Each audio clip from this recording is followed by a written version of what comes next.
Motion आज start करेंगे, यानी गति, जिसमें पहला हम लोग को पढ़ना है दूरी और विस्थापन के बारे में कि दूरी कौन होगा और विस्थापन कौन होगा।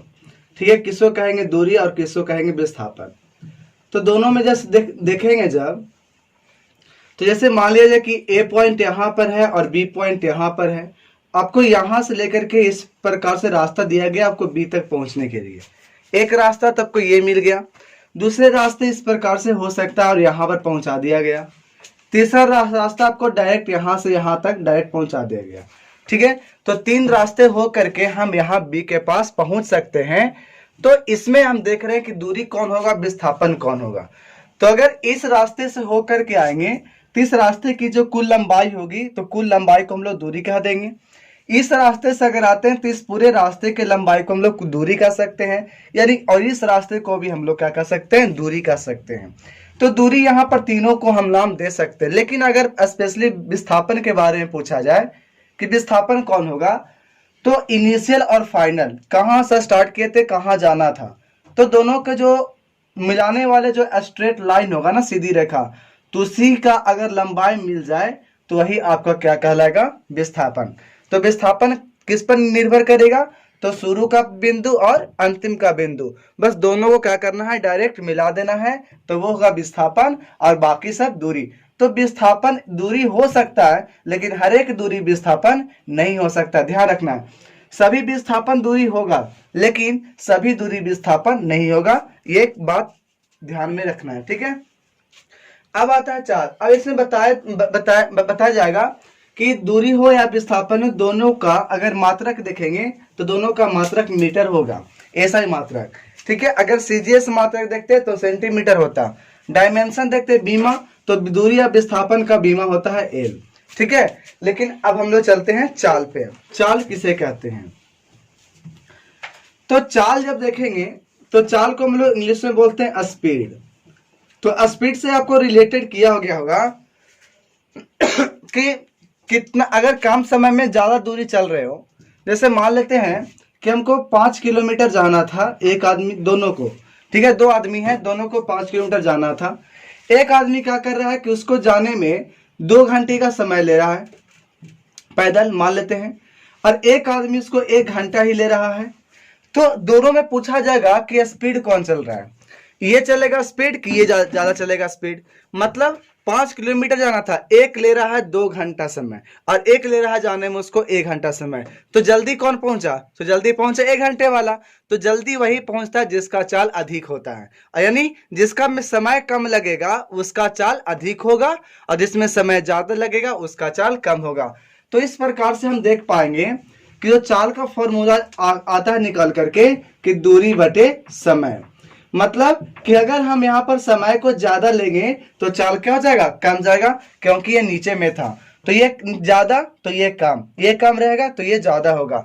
यानी कहा जाता है इकाई समय में तय की गई दूरी ही क्या कहलाएगा, चाल। तो चाल का फॉर्मूला याद रखेंगे कि कुल दूरी बटे कुल समय, यानी चाल कहिए या उसको औसत चाल हम लोग बोल सकते हैं। तो औसत चाल आपसे पूछा जाएगा तो फॉर्मूला याद रखना है क्या, कि कुल दूरी होगा और बटा में क्या होगा, कुल समय, यानी कितना दूरी चले हैं और टोटल समय कितना लगा है, उसको अगर पता हो तो हमें निकल सकता है औसत चाल। ठीक है, ठीक है। अब चलते हैं वेलोसिटी पर, यानी वेग। वेग क्या होता है, देखिए यहां पर वेग लिख रहे हैं, यानी वेलोसिटी। वेलोसिटी का अगर देखा जाए तो एक विस्थापन व समय होगा, इसका फॉर्मूला विस्थापन बटे समय। वहां पर था चाल मतलब दूरी बटे समय था, तो दूरी एक अदिश राशि थी तो यहाँ पर चाल भी अदिश राशि होगा। लेकिन विस्थापन यहाँ पर सदिश राशि है तो यहाँ पर वेग भी क्या होगा, सदिश राशि होगा। समय तो अदिश राशि होता है, तो यहाँ पर वेग का फॉर्मूला मिला विस्थापन बटे समय। अगर यही पूछ दिया जाता कि औसत वेग का फॉर्मूला बताइए, तो औसत वेग जब पूछ दिया जाता तो फॉर्मूला इसका होता है कुल विस्थापन और बटा क्या हो जाएगा, कुल समय। ठीक है, तो ये था वेग। तो वेग क्या कर सकते हैं कि विस्थापन, कुल विस्थापन बटे कुल समय। यानी अगर मान लेते हैं कि यहां से बी और सी पॉइंट है, चलिए यहां लेते हैं, यहां से पहले यहां गए और फिर यहां से यहां गए, तो लास्ट में देखा जाएगा तो विस्थापन कौन सा मिलेगा, ये वाला मिलेगा। तो ये विस्थापन ऊपर में रखेंगे और कितना देरी में यहाँ पहुंचे हैं वो टोटल समय हम यहाँ रखेंगे, तब हमारा निकलेगा क्या, औसत वेग निकलेगा। यानी ध्यान रखना है कुल विस्थापन बटे कुल समय। अब नेक्स्ट में है यहाँ पर त्वरण। त्वरण किसे कहते हैं, तो त्वरण मतलब होता है एक्सेलरेशन। आप सोच सकते हो कि मोटर बाइक हो चाहे कोई भी बाइक हो, एक्सेलरेटर देने से क्या होता है, उसका स्पीड बढ़ जाता है। यानी कहने का मतलब है कि एक्सेलरेटर का काम है कि स्पीड को बढ़ाना। अगर डी एक्सेलरेट कर देंगे मतलब इसको बोलते हैं मंदन, ठीक है। डी एक्सेलरेट करने का मतलब मंदन या उसको रिटार्डेशन बोलते हैं। तो अगर वो मंदन होगा तो उसमें क्या होगा, स्पीड घट जाएगा, ठीक है। तो एक्सेलरेटर देने से स्पीड बढ़ जाती है। यानी क्या किया कि पहले अगर मानते हैं कि स्पीड यू था, लेकिन उसको पर एक्सेलरेशन देने से उसका स्पीड क्या हो गया, बी। तो एक्सेलरेशन कहा जाता है कि वेग में कितना से परिवर्तन हुआ। तो वेग में परिवर्तन की दर को क्या कहेंगे, एक्सेलरेशन कहते हैं, यानी त्वरण। फिर से ध्यान देना, वेग में परिवर्तन की दर, तो पहले था u और अब हो गया v, तो वेग में परिवर्तन कितना हो गया, तो v माइनस यू। और दर तो किसके रिस्पेक्ट में, तो समय के रिस्पेक्ट में होता है, इसलिए यहां पर हम लोग टाइम से डिवाइड करते हैं। तब यहां से त्वरण का जो फॉर्मूला होगा v minus you by T, यानी वेग में परिवर्तन बाय त्वरण। यहां से देखिए टाइम, इसका फॉर्मूला यहां से निकाल सकते हैं।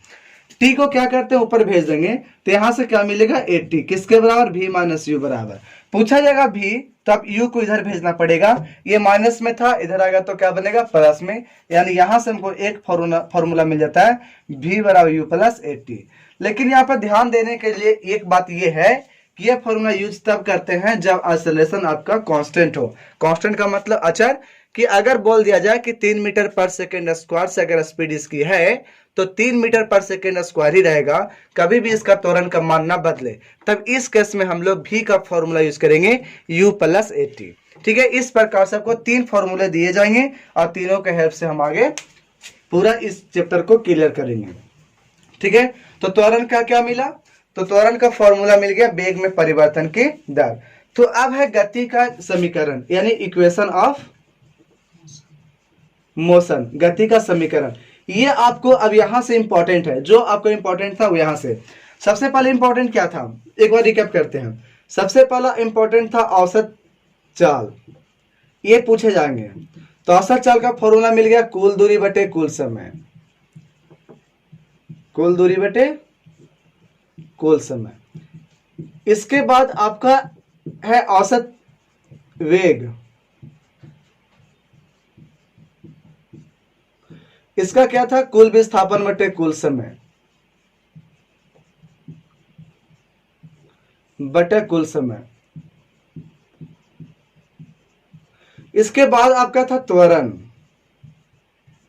फॉर्मूला था वेग में परिवर्तन यानी v minus you by T. ये तीन ही यहां पर याद रखना है। तो अगर सिंपली चाल पूछता तो अब चाल का डायरेक्ट फॉर्मूला क्या रखते, औसत हटा दिए तो यहां से आप कुल हटा दो, जब कुल हटा दोगे तो क्या बच जाता, दूरी बटे समय बच जाता। तो यहां पर भी अगर हमको वेग सिर्फ लिखना होता तो यहां भी कुल हटा देते तो क्या बच जाता, विस्थापन, और बटा क्या होता, समय। और यहां पर अगर सिंपली ए पूछा जाए, त्वरण पूछा जाए, तो यहां पर वेग बाय समय भी लिख सकते हैं, लेकिन ये हमेशा यूज कीजिएगा ये वाला, ठीक है, कि ए इज इक्वल टू कितना होगा, तो v minus you by T. तो अब हम लोग देख लेते हैं इक्वेशन ऑफ मोशन, यानी गति के समीकरण। वही इंपॉर्टेंट है, 3 फॉर्मूला मिलेगा, ठीक है। लेकिन इसमें एक फॉर्मूला और हम लोग पढ़ेंगे, चार के हेल्प से पूरा हम बना सकते हैं। तो ये गति का समीकरण क्या है, ये कब क्यों है, मतलब किसके लिए है, जब a बराबर क्या हो, अचर मान, a मतलब त्वरण, ये कभी भी आपको बढ़ना या घटना नहीं चाहिए, ठीक है। त्वरण अगर यूनिफॉर्म हो, कांस्टेंट हो, उसके लिए आपको फॉर्मूला दिए जाएंगे। तो फर्स्ट फॉर्मूला v बराबर u प्लस 80, ध्यान देना है। v को क्या कहा जाएगा, तो ये अंतिम का वेग कहा जाता है, अंतिम वेग यानी फाइनल वेलोसिटी। आपको यू कहा जाता है शुरू का वेग, यानी प्रारंभिक वेग, जिस वेग से वो चलना स्टार्ट करता है, शुरू का वेग यानी इनिशियल वेलोसिटी। ए मतलब हो गया त्वरण, जिसको एक्सेलरेशन भी कहा जाता है। टी का मतलब हो जाएगा टाइम यानी समय। एस जब आएगा वहां पर होगा विस्थापन, कहीं कहीं इसको दूरी भी लिखेंगे, तो विस्थापन या दूरी मान लीजिए। दूरी हम इसलिए यहां पे बोल देते हैं क्योंकि यहां पर जो जो यूज करेंगे ये सब सीधे रेखा में यूज करते हैं। जब सीधी रेखा में यूज करेंगे तो इस केस में अगर यहां से यहां भी जाना होता तो दूरी भी यही होता और विस्थापन भी यही होता। इसलिए एस को विस्थापन या दूरी कहते हैं, यानी डिस्प्लेसमेंट चाहे जिसको डिस्टेंस कहते हैं। इसी में एक आएगा एस एन टी एच, मतलब एनवा समय में, एनवा एस एन टी एच यहां पर जो रहता, एनवा समय में तय की गई दूरी होता है। ठीक है, एस एन टी एच को क्या बोलते हैं? एनवा समय में तय की गई दूरी। तो यही आपको 5-6 चीज ये समझना है कि भी को हम लोग क्या बोले, याद रखना है, अंतिम वेग बोले यानी फाइनल वेलोसिटी।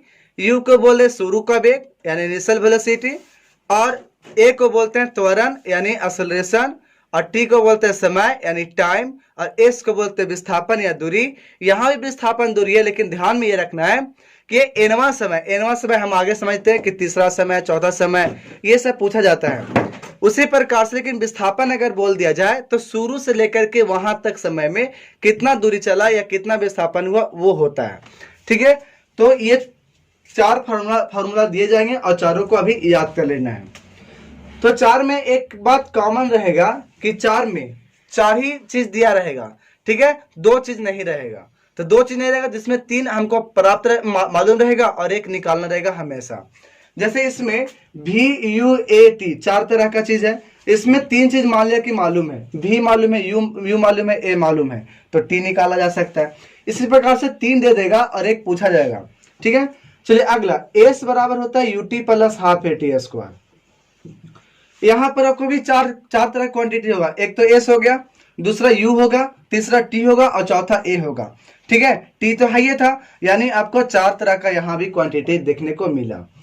थर्ड में देखेंगे तो बी स्क्वायर बराबर ए स्क्वायर प्लस 2s, इससे भी 4 तरह क्वांटिटी है, भी है, यू है, ए है, एस है। यहां भी जब चलेंगे एस एन टी एच में तो फॉर्मूला होता है u प्लस 1/2a और 2n माइनस 1। यहां पर n वही है समय कि कितना समय, एनवा समय। ठीक है, चौथा पांचवा जो भी हो वो हम यहाँ पर एनवा देखते हैं। यहाँ पर हम सबका देख लेते हैं बारीकी से कि कब हम कौन से फॉर्मूला यूज करेंगे। चलिए, यहाँ पर तो v by you plus eighty से देता है, ये तो क्लियर हो गया। अब इसको मिटा देते हैं और अब देखते हैं इसका यूज। जैसे कहा जाए कि कोई गाड़ी थी, वो चलना स्टार्ट करता है यू से, मतलब 4 किलोमीटर पर आवर हो या 3 मीटर पर सेकेंड हो, चलना स्टार्ट कर रहा है और उसका एक्सेलरेशन भी कुछ दिया हुआ है और कहा दिया कि 4 सेकेंड में यहां पहुंच गया। तो क्या बोला, इन 4 सेकेंड, मतलब 4 सेकेंड में कहा जा रहा है। जब 4 सेकेंड में कहा जाएगा, अगर कहा जाता कि 4th सेकेंड मतलब चौथा सेकेंड में, तब हम ये वाला यूज करते। ध्यान देना है, 4 सेकेंड में कहेगा तो ये वाला यूज करेंगे, लेकिन इसमें तो टाइम है ही नहीं है तो इसको हटा देंगे। ठीक है, तो 4 सेकेंड में कहता तो हम ये दोनों में से कोई यूज करते हैं, क्योंकि टाइम से रिलेटेड हमारा 2 ही है। लेकिन अगर कहता कि चौथा सेकेंड में कितना होगा, चाहे 5वां सेकेंड में कितना दूरी चलेगा, तब हम फॉर्मूला यूज करेंगे ये। तो वहां थर्ड, तीसरा, तो ये सब में हम कौन सा यूज करेंगे, ये वाला। लेकिन अगर 4 सेकेंड में कहा जाए, 2 सेकेंड में कहा जाए, तो ये दोनों यूज करेंगे। जैसे इसका मतलब क्या हुआ, 5 सेकेंड में, तो हम कहते हैं कि स्टार्ट किया 0 से और वो यहां पर पहुंचा 4 सेकेंड में, यहां से जहां तक जाने में उसको लग गया 4 सेकेंड। तो और यहां जब पहुंचना था तो यहां से उसको लग गया 5 सेकेंड यहां तक पहुंचने में। सोचना है, यहां से यहां तक जाने में उसको लग गया 5 सेकेंड और यहां से आने में 4 सेकेंड। तो ये कैमा सेकेंड होगा, तो यहां से यहां जो होगा ना, यही होगा 5वां सेकेंड। क्योंकि 4 सेकंड तो बीत गया और उसके बाद ही ना जो आएगा वो 5वां होगा। तो ये 5वां सेकंड जब बोलेगा तो ये जो दूरी जो निकालता एस एन टी एस से वो हमारा ये दूरी निकालता। तो जब भी पूछा जाए वहां करके तो आपको यूज कौन सा करना है, चौथा फॉर्मूला। बाकी सब में देख रहे थे कि भी से रिलेटेड 2 फॉर्मूला होगा, ये तो आपको तीनों मिलेगा, लेकिन आपको टाइम से रिलेटेड 2 को मिलेगा, एक इसमें और इसमें, तो इसमें नहीं रहेगा। ठीक है, एस अगर इसमें देखिए भी और एस भी, देखिए एस अगर इसमें और इसमें है तो इसमें एस नहीं होगा। तो ये जो आपको भी है और एस है टी है, तो ये 2 ही फॉर्मूला में देखने को मिलेगा। इसको तो इस साइड में, क्योंकि ये तो मे वाला नहीं है कि 2 सेकेंड में, ये फॉर्मूला नहीं है, ये तीनों है मे के लिए। तो इसके में क्या करना है कि 3 में से कोई अगर पूछा जाए तो इसमें किसमें यूज करेंगे, तो भी 2 फॉर्मूला होगा, दोनों में से देखेंगे। ठीक है, तो दोनों में एक चीज और कॉमन क्या होगा, अगर इसमें भी वाला में टी है तो देखिएगा इस वाला में टी नहीं होगा, तो अब इसी को यूज करना है। ठीक है, तो हम क्या करेंगे, बनाने का तरीका यही सबसे फर्स्ट होता है कि जो भी क्वेश्चन में दिया हो पहले उसको यहाँ पर लिखेंगे, लिखने के बाद हम उसको देखेंगे कि क्या पूछा जा रहा है, फिर उसको लिखेंगे और देखेंगे बैठा करके कि 3 या 4 फॉर्मूला में से किस पर वो बैठता है, जो बैठेगा उससे हम क्वेश्चन बना सकेंगे। ठीक है, देखिए ध्यान देना एक बात और है कि अगर कहा जाए कि कोई वस्तु को रिलीज करता है, कोई वस्तु को यहां से गिरा दिया जाता है, तो सिंपली अगर गिरा देने के बात आए, ड्रॉप कर देने के बात आए, तो उस केस में u बराबर 0। ठीक है, कि कोई वस्तु विरामावस्था से चलना स्टार्ट करता है तो उस केस में हम u बराबर क्या ले लेंगे, 0। ठीक है, फिर कोई कहेगा कि यहां से फेंके थे और जा करके नीचे आ जाता है, तो जब यहाँ पर जो जाने का होगा यहाँ पर स्पीड होगा 0। ठीक है, तो जाने के लिए यहाँ पर जब जाएगा तो भी बोलेंगे अंतिम का वेग 0, और जब आने का जब क्रिया करेगा उसमें यहाँ पर u कितना होगा, 0।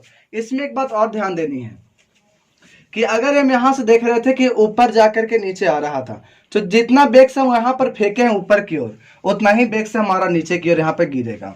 फिर अगर एक हम लाइन खींचते हैं क्षैतिज की ओर से इसके तरह, तो जितना स्पीड मान लेते हैं कि ऊपर में था यहाँ पर v1, तो याद रखेंगे कि उतना ही स्पीड नीचे का आते वक्त v1 रहेगा। यानी एक हॉरिजेंटल लाइन पर जितना स्पीड ऊपर में रहता है उतना ही स्पीड नीचे में रहता है। कब, जिसको हम लोग फ्री अवस्था में फेंक देते हैं तब। इस केस में जी हमेशा कहाँ लगेगा, नीचे। ठीक है, तो अगर ऊपर जा रहे होंगे तो ऊपर हम प्लस माने हैं, लेकिन जी कहाँ लगेगा, नीचे। तो इस केस में हम u का वैल्यू क्या यूज कर लेंगे, माइनस में g। ठीक है, और यहां पर देखेंगे कि नीचे जब आ रहा था तो उस केस में हम a बराबर क्या रखेंगे, प्लस में g, क्योंकि नीचे भी आ रहे हैं और g का डायरेक्शन भी क्या है, नीचे, इसलिए प्लस वाला। अगर ऊपर की ओर होता तो क्या लेते, माइनस वाला। तब फॉर्मूला हम कैसे बना सकते हैं, तो देखिए इसी से बनाना है। हम मानते हैं कि ऊपर की ओर जब फेंकते हैं, ऊपर की ओर, तब क्या होगा, भी तो वही रहेगा, लेकिन u और एक जगह पर क्या पुट करेंगे, माइनस जी। तो माइनस जी करेंगे तो यहाँ पर आ जाएगा माइनस जी टी। इसी प्रकार जब यहाँ करेंगे तो एस बराबर क्या होगा, U T minus half G T square, और यहाँ से देखेंगे तो वी स्क्वायर बराबर यू स्क्वायर माइनस 2gh। अब यहाँ पर s को s रख देंगे। क्यों h रखेंगे, यहाँ पर देखिए h इसलिए रखेंगे क्योंकि ये ऊपर जा रहा था तो कोई ना कोई तो हाइट बना रहा था ना, इसलिए आप s को क्या रिप्लेस कर दो, हाइट से, h से। यही अगर नीचे की ओर अगर आता, नीचे की ओर, तब यहां पर क्या होता, प्लस लेते तो v बराबर होता u प्लस जी टी, फिर होता h बराबर U T plus half G T square, और फिर होता v स्क्वायर बराबर u स्क्वायर प्लस 2gh। ठीक है, तो ये फॉर्मूला कब यूज कर रहे थे, जब नीचे की ओर आ रहा था। फिर इसमें भी आप वही काम कर सकते हो कि एस जो टी एस था, तो यहाँ पे u plus minus 1/2 g into 2n minus 1 लिख सकते हो, और यहाँ पे जब नीचे आने वाला होगा उसमें हम लोग u प्लस 1/2 और g 2n पर माइनस 1 लिख सकते हैं। तो इस प्रकार से हम यहाँ पर यूज करेंगे। ठीक है, कुछ और भी फॉर्मूले होंगे, हम उसको भी यहाँ पर देखते हैं। तो ये वाला जो केस है मोशन अंडर ग्रेविटी का केस आ जाता है। ठीक है, चलिए देखिए, तो ये जो था ना कि u बराबर v बराबर u माइनस जी टी या u प्लस जी टी, ये सब जो पढ़ रहे थे ये सब मोशन अंडर ग्रेविटी का केस था। तो अब इसके आगे जो है सो कुछ ध्यान देने की बात यह है कि जैसे मान लीजिए कि हम यहाँ से फेंक रहे हैं कोई वस्तु को ऊपर यू से, तो ऊपर जाके अगर पूछा जाए कि मैक्सिमम ये हाइट कहाँ तक जा सकता है, तो याद रखना है कि h बराबर कितना होगा, तो square root of 2gh, sorry u square by 2g होगा। कितना? Maximum height. कोई पूछेगा कितना देरी में ये पहुंच पाएगा ऊपर में, तो याद रखेंगे u बाई जी पे। ठीक है, क्यों, कब? जब यहां से यहां पहुंच रहा है उस केस में बताया जा रहा है। यानी अब इसी में बोल देता कि जा करके लौटना है उस केस में टाइम कितना होगा, तो देखिए जाने का टाइम लगेगा u बाई जी, तो उसको आने का भी लगेगा u बाई जी, तो टोटल टाइम कितना होगा, तो 2u बाई जी। देखिए ये सब आपको जब बताया जाएगा तो ये तब बताया जाएगा जब क्वेश्चन को सोल्व करवाएंगे। ठीक है, तो क्वेश्चन सोल्व करवाएंगे नेक्स्ट डे, तो उसी दिन यानी कल ही इसको वहां पर क्वेश्चन के साथ साथ जहां पे जो थ्योरी आएगा उसको डील करते जाएंगे। यानी क्वेश्चन भी देखना मतलब जरूरी है। ठीक है, तो उससे क्या होगा कि आपका स्पीड बढ़ जाएगा, आपको फॉर्मूला यूज करने का तरीका पता चल जाएगा, तो उसके बाद फिर क्वेश्चन आप बना पाओगे। ठीक है, तो इतना ही आज रहने देते हैं।